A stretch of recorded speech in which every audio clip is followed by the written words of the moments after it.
Richard McPherson, you're back. Good morning. Good morning. It's good to be back. It's good to have you back. We're doing episode 3 today. As always, we've been chatting far too much before we got rolling here, but we got our coffees and we're ready to rock. So we've gone through fuel cycles. We've talked about, kind of background from, the original, the story of power in the America in general. Today, we're going to talk about not workforce development, but a brief overview of the start of the first commercial nuclear reactor for energy up to today. Right.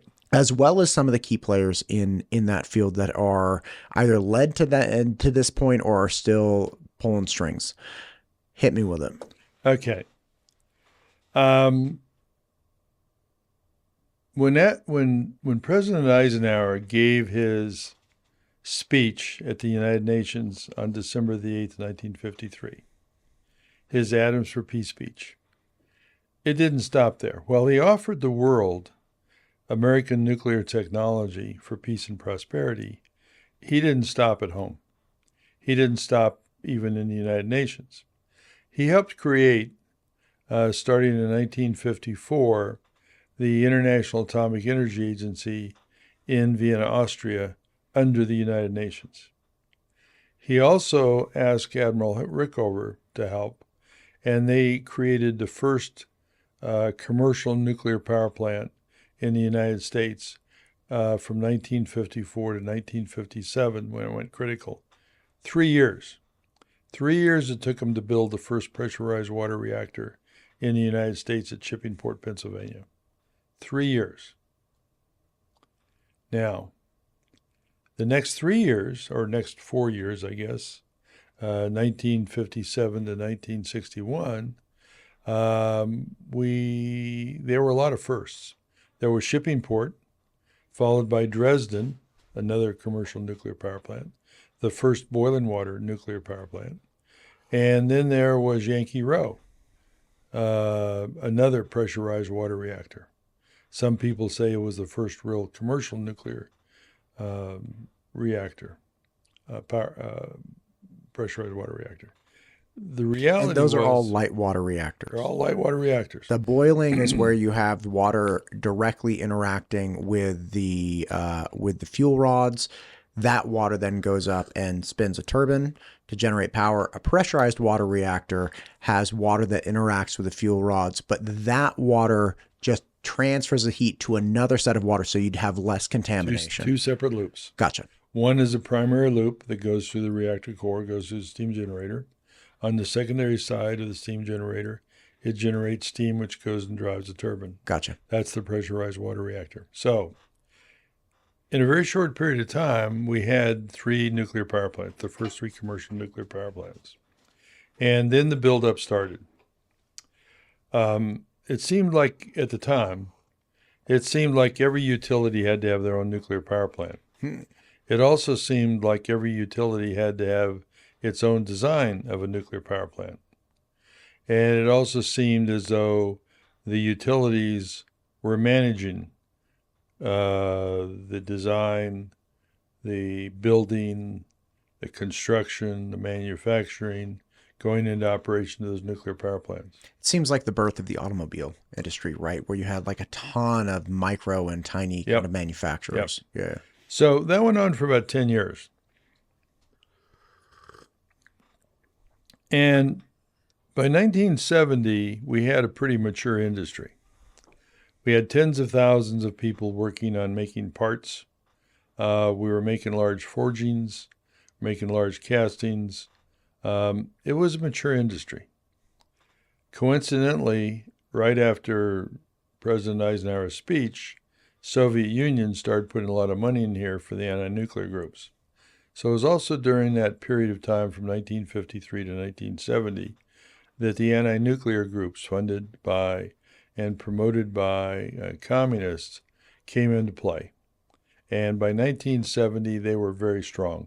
As a matter of fact, coming through, say, about 1955, 56, 57, especially in California, they were very strong. So you had two things going on, one for nuclear power, one totally against nuclear power. And it took us a number of years to figure out that by 1970, the Soviet Union had its impact that they intended on have, and that is stopping commercial nuclear power in the United States.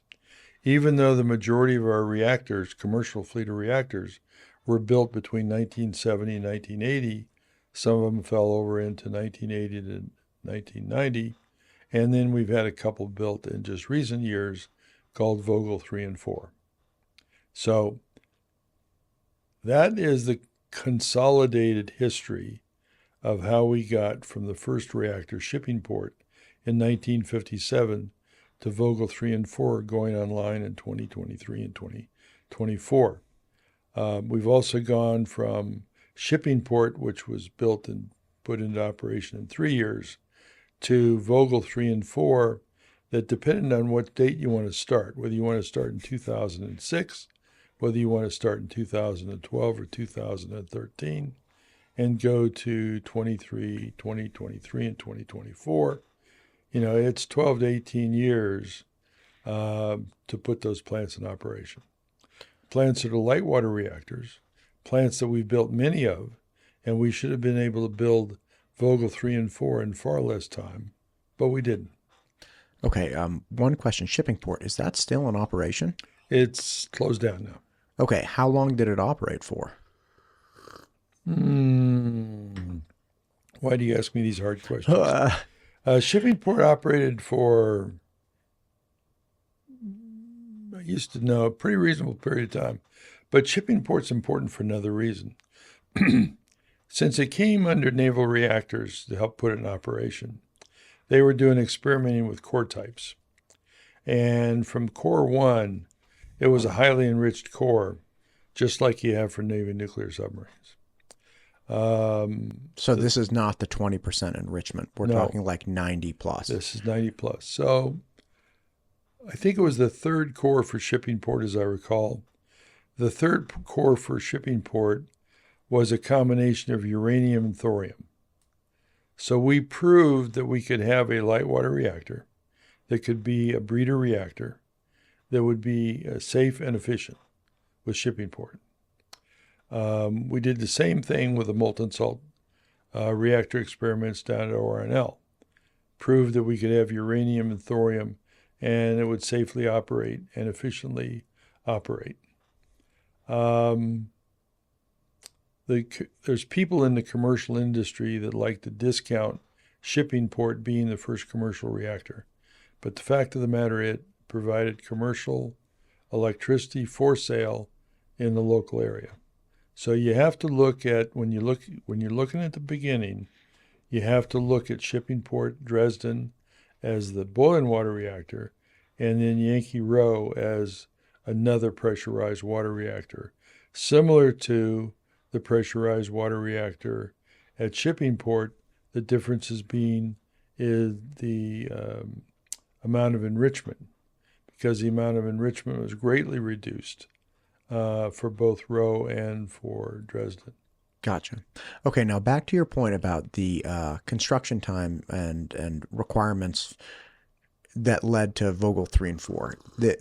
A similar criticism has been made of engineering and construction in the United States in general. One key example of this is I think they built, it was like the Golden Gate Bridge, they built in something like 18 months. Like unbelievable. And like here it still stands. It's driven on every single day, and yeah, it's maintained, but there's been a hampering of American engineering and construction since, essentially starting the beginning of the 1900s all the way till today.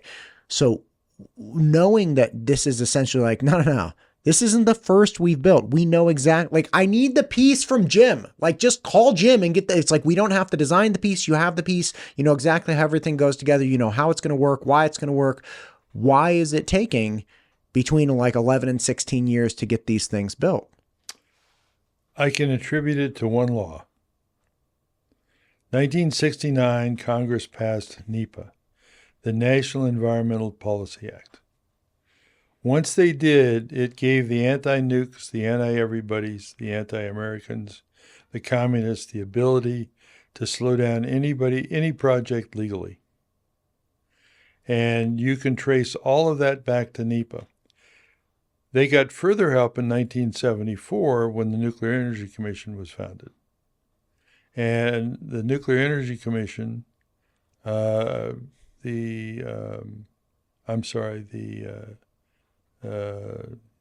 NRC, Nuclear Reactor Commission, they were basically formed because So you're saying anti-nuclear people in 74 is the NRC. NRC, excuse me. Great. So it resulted from anti-nuclear people putting pressure through their anti-nuclear friends in Congress to break up the Atomic Energy Commission.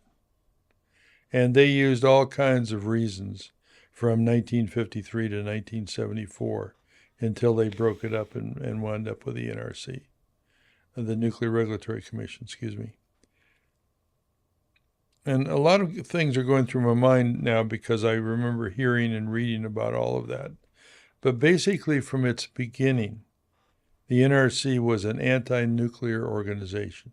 It was meant to slow down the process of putting commercial nuclear power plants in place. Not just the power plants themselves, but everything to do with nuclear, whether it be mining or whether it be milling or whether it be enrichment. Everything to do with nuclear was slowed down on purpose through the Nuclear Regulatory Commission. That continues to today. From the standpoint of not just nuclear, but all construction in the United States, whether it's a building, whether it's a bridge, whether it's a pipeline, whether it's an electrical transmission line, whether it's a hydro plant, NEPA, National Energy Policy Act. So this has been so detrimental to the United States. I'm not saying that there are not good things that came out of it. Clean Water Act, Clean Air Act associated with it. But overall, it has unreasonably slowed progress in the United States as it was intended on doing. Now, we studied it and dissected it to the International Atomic Energy Agency as part of our work. And we found out that there are a lot of commonalities in every National Energy Policy Act that's done for a site. For instance, you've got a site that has a NEPA that's been completed, and somebody decides to do something a few miles away in the same area, and the federal government requires that a complete new NEPA has to be done. Yet a whole bunch of the things under NEPA carry over from the other site that's a few miles away. Or take Vogtle, for instance, the ones, Vogtle 3 and 4, that took so long to complete. Like I said, 2006 or 2012 or 13, depending on which day you want to start, year you want to start, to 2023 and 2024. I happen to know the guy that was in charge of electrical for Vogtle. And they did a poor job at scheduling. And as a result, they were getting electrical equipment early because the companies wanted to be paid.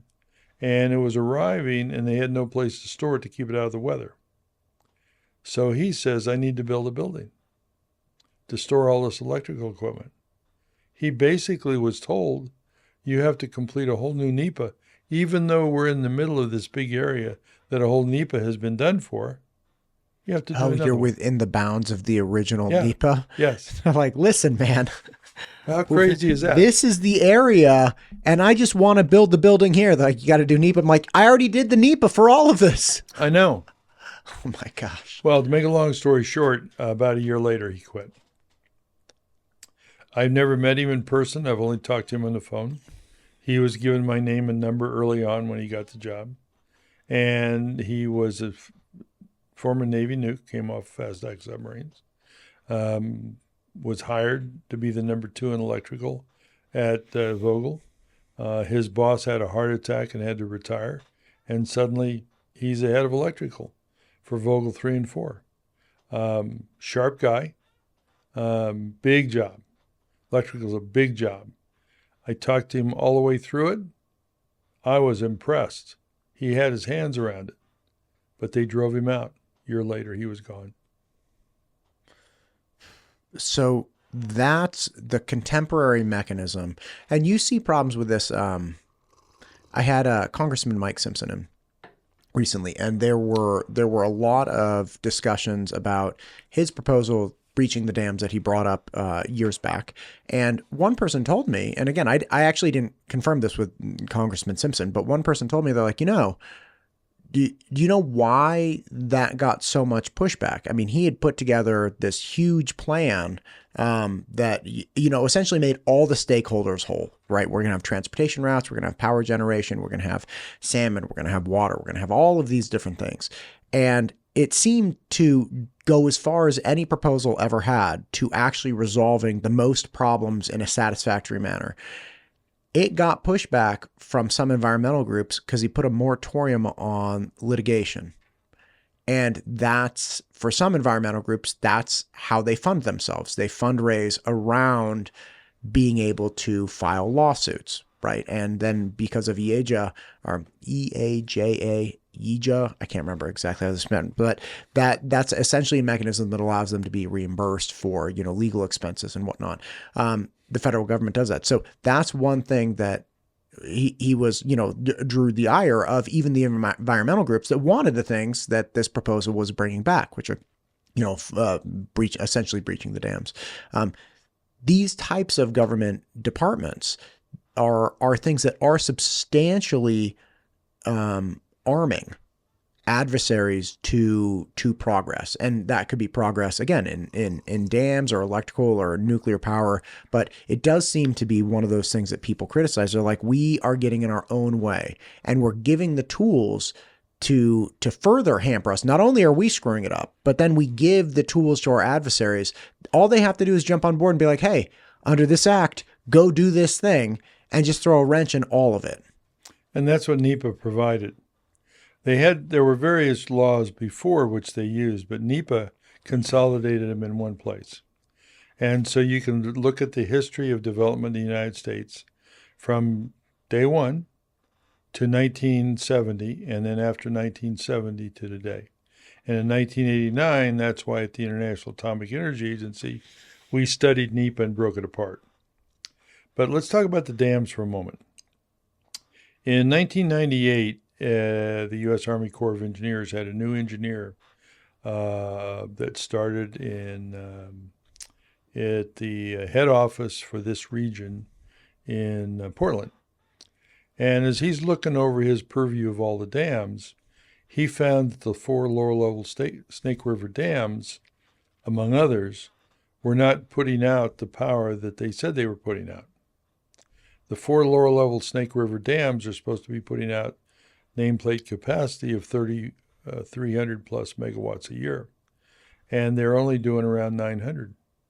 And then he ran a survey over years, and for a 10-year period, he found out that they averaged only 300 and some megawatts over 10 years. So why are we still funding these 4 dams as though they're putting out 3,300 megawatts? Well, instantly there were a lot of people that didn't like him. But he prevailed, and he continued to tell that story up until the day he died. He retired from the from U.S. Army Corps of Engineers. He kept up the fight because he knew that it was wrong to keep funding those dams as though they were putting out 3,300 megawatts. So that's looking at it from a different side other than everything that Congressman Simpson put together. I have heard that. I actually had the director of the Idaho Water Users Association on recently, and we were talking about the dams. It's obviously a big issue because you have, agriculture people that use the barge system, and you have, obviously you have some power generation. You have, anyway, and these are not storage dams, right? They're run of river, so you're really just allowing water to spill over them and harnessing some of it for electrical. But one of his points that he brought up, which I thought was interesting, is like, listen, whatever the financials are on these dams right now, we are about to enter a phase of historic rate increases for electrical, right? Like that's just the way it is for power. If you want power right now, I have I'm telling you earlier, I have the people from Idaho Power coming on, the Public Utility Commission. We're about to swallow like a 17% rate increase. And he had a good point, which is, look, power is going to be astronomically higher in the near future, even with everything we have to throw at it. And so whatever the financials and generation of these dams may be, the idea that we should start considering shutting them down seems completely antithetical to what we should be doing, which is all hands on deck, all power. That made a lot of sense to me. Now, I don't know what the cost of that is, right? Because it's my understanding that these dams run at a loss because they're run of river, they're generating the most power in the springtime when you have the most snowmelt coming. But Idaho and Idahoans do not use that power in the springtime. We use the power in like July and August and September right now when it's super, super hot. So we actually sell that power at a loss. Now, again, what those financials are and how other communities might be selling power to us at a loss at different times of the year, I have no idea. But it did make sense that it was like, okay, it does seem, anti-mission to be shutting down, even if you have inefficient power generation, you have power generation. Well, let's talk about that for a moment. Ugh. So I think it was in 2019.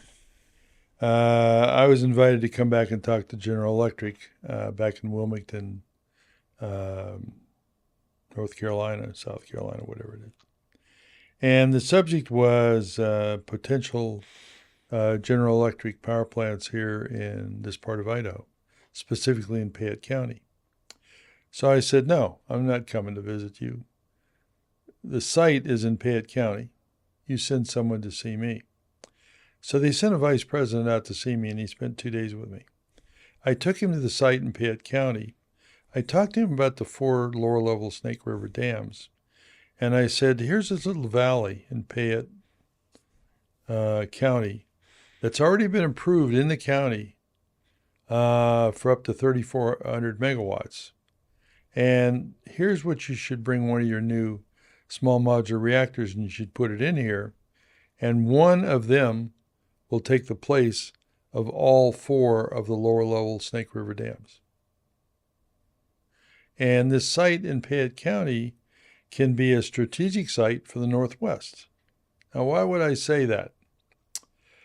Back in 2014 to 2016, there was a graduate student, PhD student, at Oregon State University that under Dr. Kathy Higley, who wrote a report about energy in the Northwest in 2050.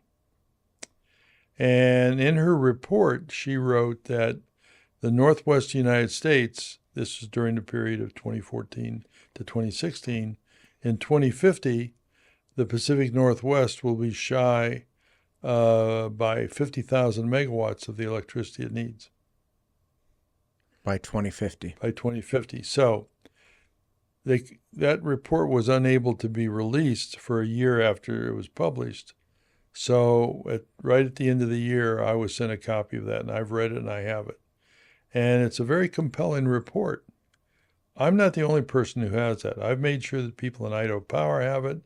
I've made sure that people in the legislature have it.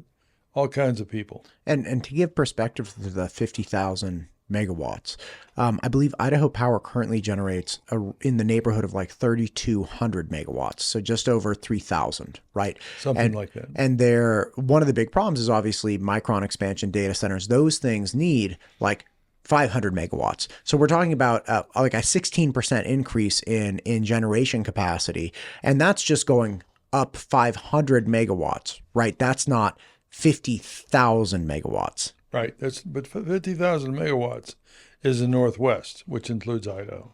Right. So we're not heading that way.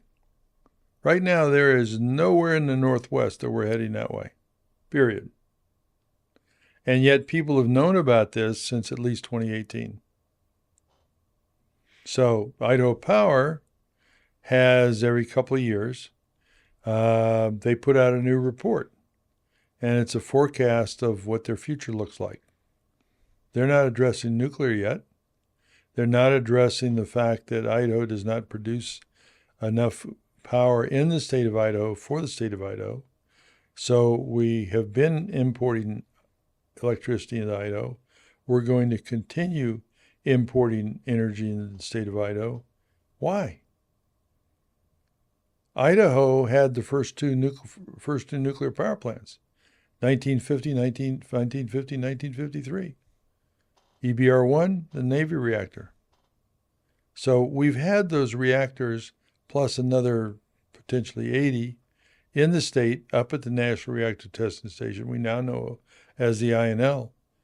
Why isn't Idaho powered by hydro and nuclear? Hydro's easy. Hydro is great. Geothermal is great. We've got a lot of geothermal in Idaho. Why don't we have more geothermal in Idaho? Why don't we have more hydro in Idaho? We don't, and we have zero nuclear. There's no excuse for it. This state should be totally self-sufficient in nuclear and hydro, period. And it should be able to attract easily and support manufacturing and data centers. We can't. We don't have enough power. People are still putting money into the North American grid, including here in Idaho. Why? We have known since before 9/11 how vulnerable it is, and we needed to get away from the grid system we have currently and go to microgrids.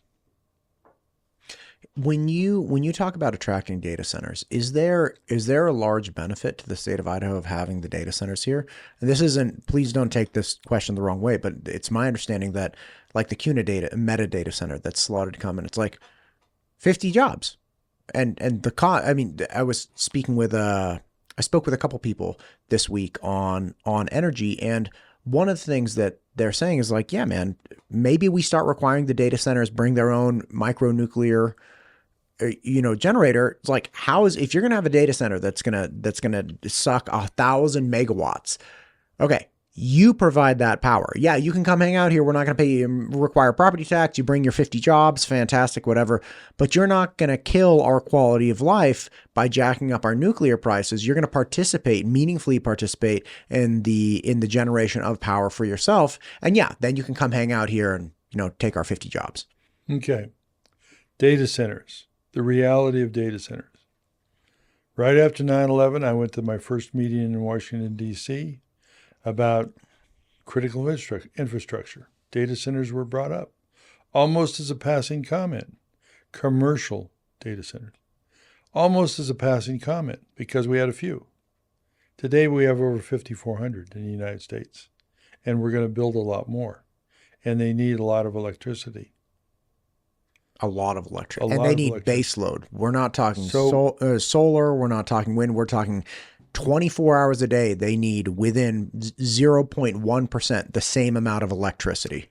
People are talking to me all over the country that are struggling with how do we get electricity to data centers? I don't know. Nobody knows. Because right now, we don't have any good plans to provide the power that they need. Here's what we do need for them. And it's almost exactly what you just said. We need what's commonly called inside the fence power. We need it not just for the data centers, but also for all the new manufacturing that's going to take place. People beat up President Trump about his tariffs. Guess what? Since he started putting the tariffs in place and started talking about them, the White House has, the last I heard, verbal commitments for $15 trillion in new manufacturing in the United States. Guess what the new manufacturing needs? Electricity. We don't have it. There is one utility that's talking to me that the CEO, I don't know about others, I just know about this one. This one CEO called in a few people, one of which I know well, and said, you're my group. You tell me how we're going to get power to all these new data centers and all these new manufacturing facilities that are being proposed. And they're working on it. And I've given them everything I have and everything I know. And I will continue to do so freely because I'm at the time of my life, as I said earlier to you, I'm trying to give back. But let's take this one step further. Let's go back to Idaho. There is no excuse why Idaho doesn't have the power available from nuclear. Zero. You don't have to have it in place. You just have to have a plan to put it in place. And we would be, from an economic standpoint, we would be supporting far more manufacturing, far more data centers than just this one that's being built out in Kuna by Meta, if we had the power available, or we're going to have the power available. But when you talk to anybody, when you look at Idaho Power, which is the largest provider in the state, in their proposed future for power, they don't even have nuclear in there. It's ludicrous. What? Okay. There is no excuse. What's the reason then? Like, we don't have it for a reason. What's the reason? The principal reason in the entire country is politicians are afraid of the anti-nuclear people. Bottom line. I've been through it all over the place. I went through it personally down in California before I came up here. When San Onofre was shut down by Southern California Edison permanently because of two steam generators that had leaks. Didn't need to shut it down, just needed to replace the steam generators. And we're perfectly capable of having the steam generators manufactured and of a quality that they will last.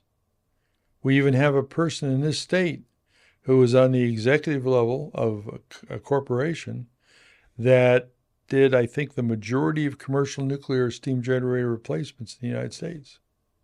There's no reason for San Onofre to be shut down, California. How many nuclear plants in California were shut down in recent years? Because it wasn't like 3 or 4 got taken offline. Well, in recent years, it was only San Onofre. Okay. Which is 2 plants. And I know lots of people that work there. I was also asked to be on the, what's it called, the civilian, like oversight committee advisory, or something. Yeah, something for decommissioning. And while I was down there, I continue to comment on it today. But San Onofre was shut down prematurely because the Southern California Edison executives didn't have the stomach to fight the anti-nuclear people, which included the governor of the state of California. Yeah. As they outlaw internal combustion engine Which cars. We can talk about California a little bit now that we talked about the overview up to date of commercial nuclear power in the United States. Before that, we do that, I want to talk about 2 individuals that I know well. One individual is a 1960 graduate of the Naval Academy. He graduates from the Naval Academy in 1960. He goes to nuclear power school. He goes to a nuclear submarine, becomes an engineer, gets recognized by Admiral Rickover, that he is one of the unique guys. Rickover pulls him off the submarine and sticks him in Vallejo, California, as one of the instructors at Navy Nuclear Power School. When I went to Navy Nuclear Power School in 1964, he was one of my instructors. Fast forward a few years, and I'm on the USS Stonewall Jackson, SSBN 634 Blue Crew, and he comes aboard as our weapons officer. And he also stands engineering officer of the watch for the nuclear power plant, of which I stood engineering watch supervisors watches on the same nuclear power plant. The difference between the two are engineering officer of the watches are officers, engineering watch supervisor are enlisted. I was enlisted at the time. It's the equivalent of an engineering officer of the watch, except the difference is I can wander through all the spaces and help wherever I'm needed. So one night he tells me, we're on the mid-watch, he says, I'm leaving. I said, today? Because we're submerged somewhere in the Pacific. I said, are you calling an Uber? I said, today. He said, no. So he told me why he was getting out. He gets out of the Navy. He goes to work for a company. The owner of the company calls him in and said, I'm going to give you some money to go start your own company because you're worth far more to me outside this company than you are inside the company. So he goes and forms his own company. That was about 1971. His company ultimately has 900 nuclear engineers working in it. Fast forward to, I think, May of 1984. He sells it to combustion engineering for over $100 million. So I know him very well from when I went to nuclear power school in 1964 until 20 years later when he sold his company for over $100 million to combustion engineering. He's happily retired today in Texas. So there's an example of one person and what they did during the heyday of our last nuclear power buildup program that we had basically from about 1970 to about 1985. So there was the book Outliers by Malcolm Gladwell actually kind of touched on this concept, which is, hey, yeah, we have these notable people in history, and that's all well and fine. But I think he outlined like the 50 richest people in the history of the world, and it was something like 11 of them were in the United States in the last 100 years. And the point of that stat is kind of like, look, think of, and like Cleopatra's on it, like on this list. And you think the point is, when you have the right environment and you unleash people into, what he was articulating, the right regulatory, free market and all of these different things, it's like you can create incredible storehouses of wealth and capacity, and you can get things really done. But it's the environment that they're sitting in. And it sounds like what you're saying is, look, if you have just we have the right people, we have enough intelligence and enough capacity, but we've changed the environment that we're all kind of incubating in to hamper people's creative capacity and ultimately limit their realization of potential. Changes in public policy, regulations, laws. That's what we did. Yeah. NEPA is the single largest one. I'll tell you one other individual I know. He had a machine shop with over 5,000 people operating machines turning out nuclear parts. One manufacturing facility, 5,000 people. Let's fast forward to today. We have new materials, we have computers, we have robotics, we have AI. None of which we had in the 70s and 80s and 90s, 70s and 80s. We are posed today to have a nuclear buildup like the world has never seen before, starting right here in Idaho. Because between those two people, the one who built up this company with 900 nuclear engineers and the other one who had one machine shop out of all the other machine shops and foundries that were making computer parts for reactors, we have right here in Blackfoot, Idaho, been around since 1996, a company that's owned by a man and his wife, started and ran and grown. They are capable of manufacturing nuclear power plants that do not need large forgings, which we don't make many in the United States anymore. And it's called Premier Technology. So right here in the state of Idaho, we've got one company that can manufacture lots of microreactors and other parts. They made parts for Vogtle 3 and 4 that they made right here in Idaho that were shipped down to Georgia. They're ready. They're ready to do what we did back in the 1970 to 1980 timeframe with tens of thousands of people with a few thousand.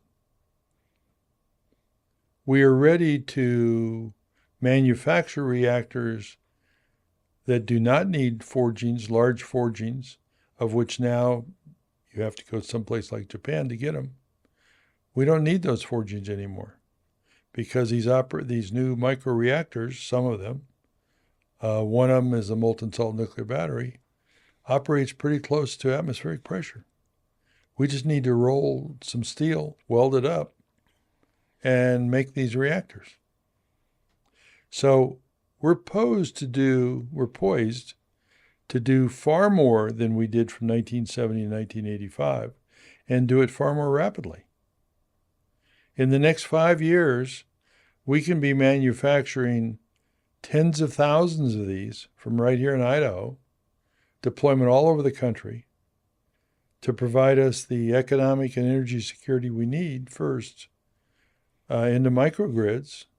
There is a group that I've recently met with. They've been working on microgrids for 25 years.